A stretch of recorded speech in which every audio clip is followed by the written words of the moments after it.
ከሰሞኑ በሕይወቴ አንድ ነገር ተማርኩ።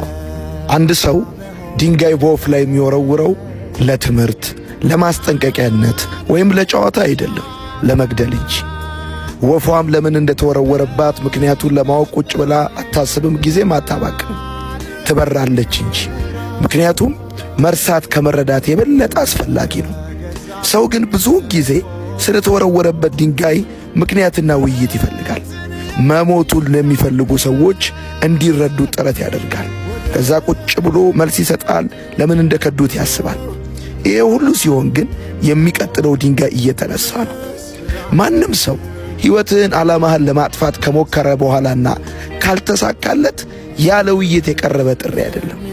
ምክንያቱም ድንጋይ ማብራሪያ፣ የስበት ሕግም ውይይት አይፈልጉም።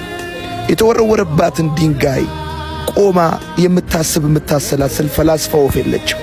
ፍጥነት ከፍታ ትጨምራለች፣ አቅጣጫ ትቀይራለች፣ ስፍራዋን መዋያዋን ትለውጣለች።